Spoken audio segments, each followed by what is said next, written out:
Hola a todos, bienvenidos a Fundación Mafre. Soy Casilda Ibarra, conservadora de artes plásticas, y os voy a acompañar en este recorrido por la exposición Julio González, Pablo Picasso y la desmaterialización de la escultura. Se trata sin duda de una de nuestras exposiciones más especiales, pues es el último gran proyecto de Tomás Llorens, uno de los grandes historiadores del arte de nuestro país, que tristemente falleció el año pasado. Él comisarió esta exposición junto a su hijo Boye. Llevamos más de 3 años preparando esta exposición. Organizar un proyecto como este ha requerido del esfuerzo y del tiempo de muchas personas de nuestro equipo.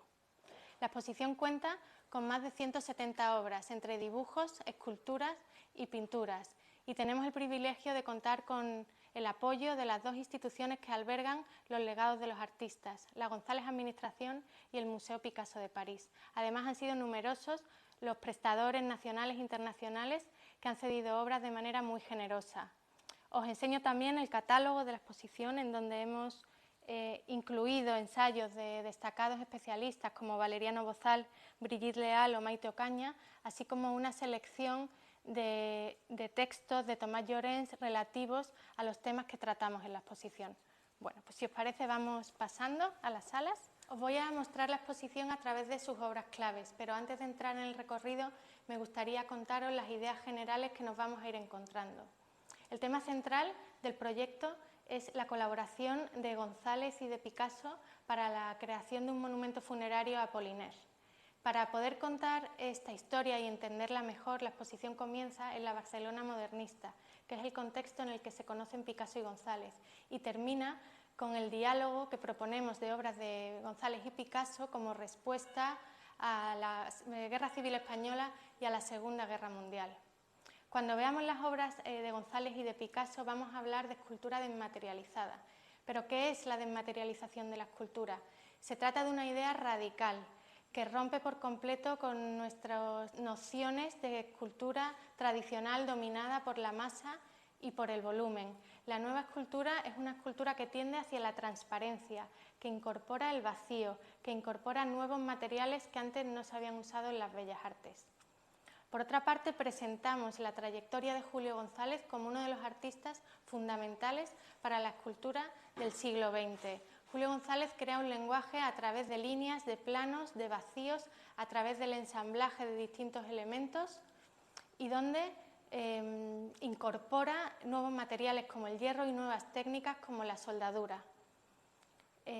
Después de contaros estas ideas claves, vamos a empezar ya con el recorrido de la exposición. La exposición tiene un orden cronológico, pero sin embargo en esta primera sala hemos querido empezar por el final. Estamos en 1942, en plena Segunda Guerra Mundial. Francia está ocupada por el ejército alemán y de manera inesperada en este año muere Julio González. Debido a esta situación, son pocos los amigos que pueden acudir a su funeral. Sin embargo, Picasso fue uno de ellos y sabemos que estaba profundamente afectado por la muerte de su amigo. Una semana más tarde, él realiza una serie de composiciones que, en sus propias palabras, representan la muerte de González. Aquí podemos ver una de ellas. Es un bodegón con un cráneo de cabeza de toro que recoge la tradición de la vanitas barroca, que es un género que invita a la reflexión sobre la fugacidad de la vida y con el que Picasso quiso homenajear a su amigo. Esta pequeña sala lo que nos introduce es en ese ambiente de admiración y de respeto, en esa relación de amistad que vivieron los dos artistas, ¿no?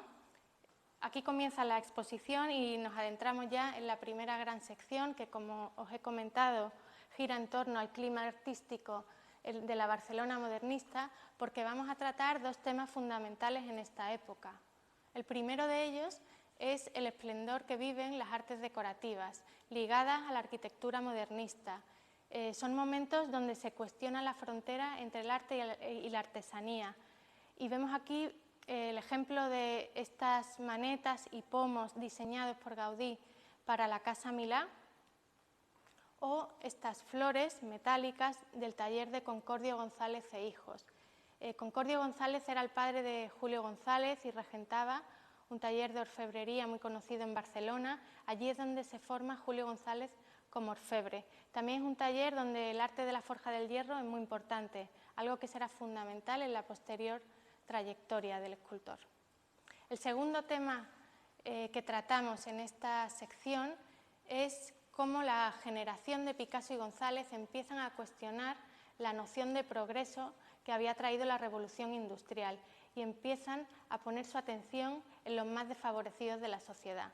Lo podemos ver en ejemplos como esta obra de Carles Maní, que se llama Los Degenerados, o en las gitanas pintadas por Nonel en estos años de principios del siglo XX.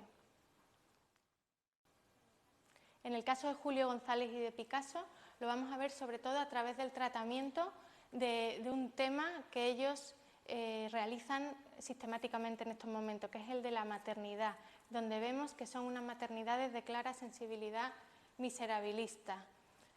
Vamos a ver también cómo Picasso en estos momentos incide en el tema de la pobreza, de la discapacidad y de la marginación social. Son temas propios de su periodo azul, como vemos también en muchas de las obras de esta sala, ¿no?, que están donde los tonos predominantes son los azules. Nos paramos ahora en una de las obras claves de este momento. Es una obra que realiza Picasso en 1904 en Barcelona y que representa al personaje socialmente excluido por excelencia, el loco. Vemos que predominan los tonos azules propios del periodo azul de Picasso y donde también el alargamiento de la figura y el expresionismo procede de la pintura del Greco, que es un pintor que se está descubriendo en estos momentos y que goza de la admiración de muchos pintores de la época. Esta pintura la hace Picasso en 1904, poco antes de instalarse en París. En París ya estaba Julio González desde 1900 y en nuestro recorrido va a continuar en esta ciudad 20 años más tarde, cuando la evolución del cubismo está impulsando la transformación de la escultura, ¿no?, hacia esa transparencia que hemos comentado en un inicio. Vemos como una de las obras clave en este sentido es esta guitarra que realiza Picasso en 1924 y en la que, como veis, ya no hay ni modelado ni talla directa. Se trata de una secuencia de planos de hojalata que están dispuestos para crear la ilusión de la forma de una guitarra. Vemos cómo el vacío empieza a jugar un papel fundamental, ¿no? El mástil de la guitarra es el espacio sugerido entre las planchas metálicas que tiene a los lados, o cómo la caja de la guitarra es el plano que está en el fondo pintado de blanco.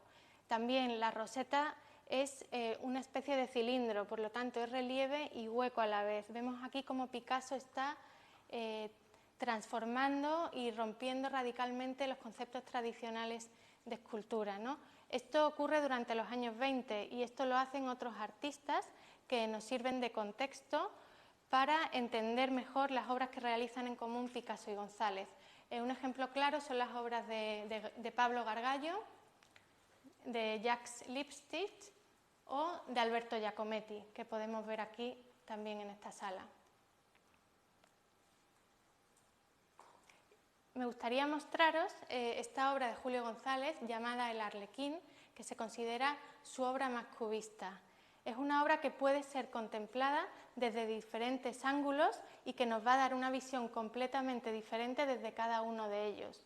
Julio González aquí consigue la tridimensionalidad a través del cruce de dos planos. Uno de ellos está horadado con los característicos rombos que evocan los ropajes del arlequín.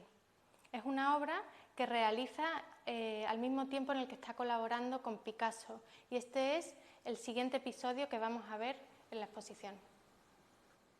Bueno, continuamos ya en la planta primera de la exposición, en esta sala que recoge el tema central, la colaboración de Picasso y González. Esta colaboración tiene lugar cuando Picasso recibe el encargo de realizar un monumento funerario para su amigo, el poeta Apollinaire. Picasso recibe la inspiración de un pasaje de una novela de Apollinaire llamada El poeta asesinado, donde se habla de la creación de una escultura de la nada, como la poesía, como la gloria. Esta noción le sirve a Picasso para pensar en una escultura vacía, en una escultura que haría en hierro y para lo cual necesitaba la ayuda técnica de González. Picasso decía que en las manos de González los metales se volvían tan dúctiles como la mantequilla. La colaboración tiene lugar a lo largo de 4 años, en los que ambos trabajan en el taller de González de París y juntos hacen algunas de las obras más interesantes o más importantes de la escultura del siglo XX. Me gustaría mostraros una de ellas, que es esta, Mujer en el jardín. Esta obra para Picasso es la que mejor resumía la idea que él tenía de monumento funerario a Apollinaire. Si el resto de las obras que hicieron en común se guiaron por bocetos o estudios previos de Picasso, esta obra es fruto de la improvisación y consiste en la adición de distintos elementos, incluso algunos objetos que se encontraron por el taller de González. Es una obra realizada en hierro que posteriormente Picasso pintó de blanco y de la que se sentía muy satisfecho y le pidió a González hacer una réplica en bronce forjado, en la que estuvo trabajando el escultor un año más. Un esfuerzo que González calificó de titánico. Ambas versiones las conservó Picasso permanentemente en su castillo de Bois-Guillaume. La colaboración de Picasso y González fue importante para cada uno de ellos. En el caso de González, para él supuso liberar su capacidad creativa, conseguir la confianza de que con las técnicas del metal que él dominaba podía crear un arte verdaderamente nuevo. Y esto es lo que vamos a ver ahora en esta gran sección sobre Julio González, donde tratamos la obra que él realizó de manera independiente mientras trabajaba con Picasso. Vamos a ver que él sigue explorando las posibilidades de la escultura desmaterializada, pero trabaja en diferentes líneas y diferentes temas, como estas máscaras fantásticas o tiene una aproximación a la abstracción que vemos en esta obra, llamada El beso.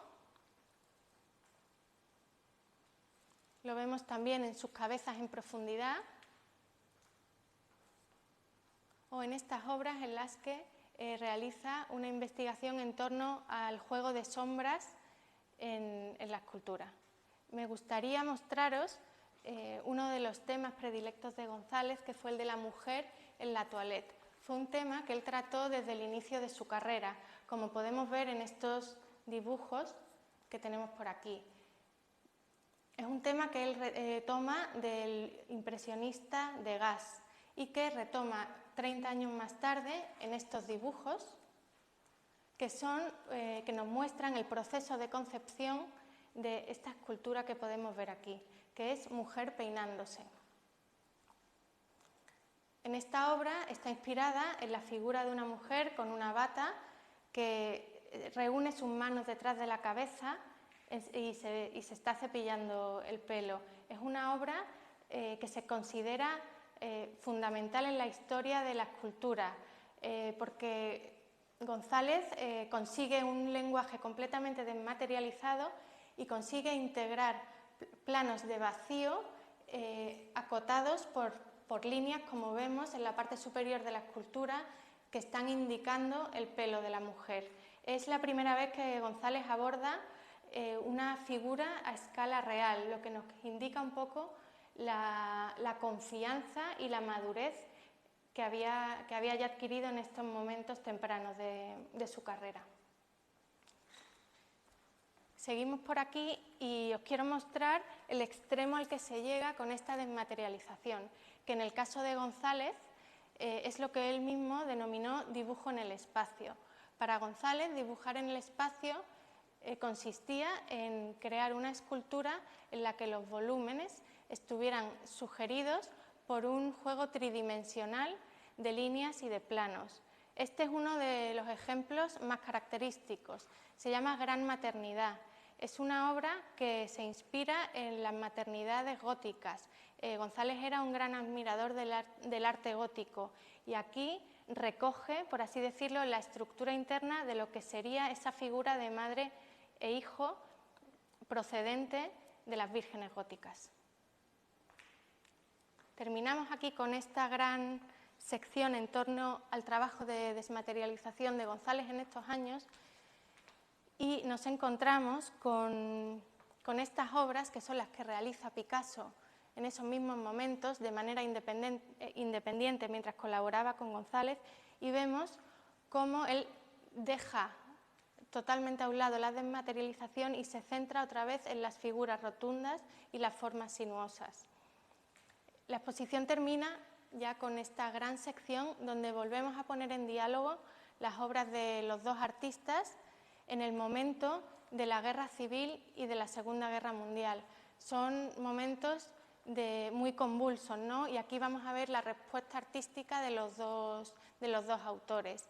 Hay dos figuras míticas que ellos van a utilizar, van a representar sistemáticamente en estos años. En el caso de Picasso tenemos a la Madre llorando, que procede de la tradición de la Piedad o de la Virgen Dolorosa de tradición cristiana. Aquí tenemos Madre con niño muerto, es un postscripto del Guernica, es decir, una obra que hace posteriormente al Guernica, pero que se relaciona conceptualmente con ella, donde vemos a una madre que sostiene en sus brazos, desolada, el cuerpo de su hijo muerto, ¿no? Esta obra, igual que el Guernica, utiliza los tonos negros, blancos y grises con una intención de crear una imagen universal. En el caso de González, la imagen o la figura mítica que él utiliza de manera frecuente en estos años es la de la Montserrat. Y ahora os voy a mostrar las últimas obras que hace González en torno a este tema, que podemos ver en esta vitrina. La Montserrat es una campesina catalana y aquí la vemos, esta es la última escultura de González, es la pequeña Montserrat asustada, es una Montserrat que grita de dolor y se tapa con sus brazos intentando protegerse, y que González realiza este boceto y estos tres fragmentos que debían de ser la escultura definitiva. Sin embargo, a González le sobreviene la muerte de manera repentina y es una obra que no pudo terminar. Nuestro recorrido ya termina aquí con El hombre del Cordero de Picasso, una obra que realiza durante la ocupación alemana y en la que reivindica ideas de libertad y de paz. Aquí acaba nuestra exposición. Os quiero animar a visitarnos, a descubrir muchos más detalles y a disfrutar del conjunto tan excepcional de obras de arte que hemos reunido. Muchas gracias y estamos aquí hasta el 8 de enero en Fundación Mafre.